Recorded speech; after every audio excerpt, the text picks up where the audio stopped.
Hi everyone and welcome back to my channel, or welcome if you are new. In today's video I have another run vlog update which you would have seen in the previous footage where I filmed some snippets from my run today, and I'm going to be doing a training update with regards to my training plan going forward. So I initially did a video, I'll leave a card up here so you can see it if you want, in that video I had, I think it was like a 13-week training plan.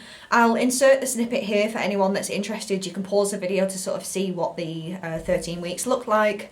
But my sort of intention for that was that I was going to be training for the Burghley7 race that I have in March, and I wanted to use the extra weeks in the lead up to the race to sort of build some extra mileage in there to go over the 7-mile distance that I required for the race and sort of build up to like half marathon distance really.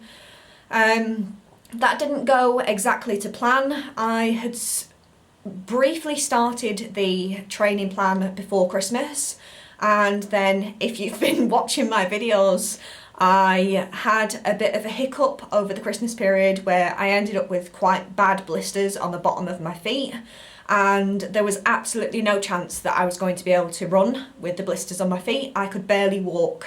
So for like 2 weeks after Christmas Day, I literally couldn't do a thing for the most part. So my training plan sort of halted for a bit, and then if you've watched my video from yesterday, I did no running at all until today. Obviously I'm filming this a day before, so I ran on Sunday. But yeah, that is the only sort of running that I've done. It's been very few and far between, and I haven't really stuck to a training plan at all. In hindsight, I probably should have had a training plan from about 8 weeks rather than having one for 13 weeks, just because there is no end goal when I'm sort of wanting to increase to half marathon distance, because there's no races that I would have trained for. So I guess in the back of my mind I thought, well, I've still got plenty of time, so there's no real point in doing that distance. That's just logically how I was thinking in my head, I guess. Now it's sort of coming crunch time where I'm still stuck at 3 miles and I need to be at 7 before March, so it really is time to sort of knuckle down with training. I have been doing 5Ks and things like that prior to now. But yeah, every week from now I need to sort of be up in the distance. So I've created another training plan which is for 8 weeks, which will take me to about 7-mile distance for the race itself. So I'll insert a new screenshot with my training plan going forward. So I'm just looking, if I'm looking down, it's because I'm looking at my own training plan to sort of explain. So I'll have my training plan sort of here so you can look at it. But like I said, it is an 8-week training plan that I've constructed, and basically it's going to go up to 7 miles prior to the race. So as you'll see, I've got 3 runs for each week. I think I'm actually going to do 4 runs. I was talking about this with Maria, and when I went out for my run today, I had intended on doing a 5k. However, because I'm trying to get run footage for the sort of week training vlog that I have, it does zap my energy a bit. And I think that I'm going to include a 4th run for the week, but it'll just be a very short run, like 1.5, 2 miles, something like that, like a recovery run, really slow, where I just utilise that to sort of have a little run after my long run and get run footage for the sort of vlog that I'm going to have the next day. And then that way I'm not lugging a camera around with me, I'm not using extra energy on a long run trying to get run footage, because if you run with a camera and things like that, you will know that they're not exactly light unless you've got like one of the mini things, and mine isn't exactly one of the mini things, it's quite big, and obviously you've got the stick and things like that, so it is quite heavy to hold. And obviously when you're faffing about trying to get the stick out to get different shots and things like that, I just don't think it's ideal to take that on a long run. And the only days where I can really sort of film without it being too busy out is a Saturday or a Sunday, and that's when I do my long run day. So I think what I'm going to do going forward is have 4 runs a week. So I'm going to have my 3 main runs, which you'll see on the training plan, and then the 4th run will just be an extra one to get my run vlog footage.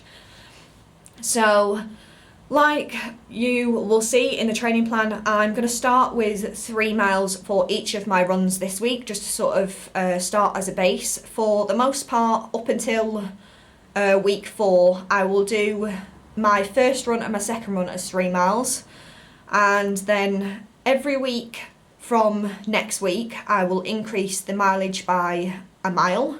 So week 2 will be 4 miles, week 3 will be 5 miles, week 4 is 6, week 5 is 6, week 6 is then 7, and then I'll sort of drop down in order to like lightly taper, I guess. And then obviously week 8 is race day. So on weeks 4, 5, 6 and 7, I've got 4 miles as my run 1, with 3 miles dropping down before I go into my long run at the weekend.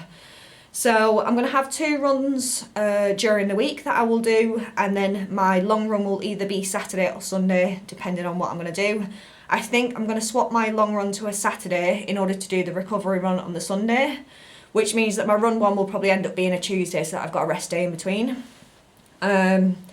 So yeah, that's how it's going to go going forward. I think because it's sort of becoming crunch time for the race, and because I've not got many sort of weeks left in order to build that mileage up, I do think I'm going to stick to the training plan now.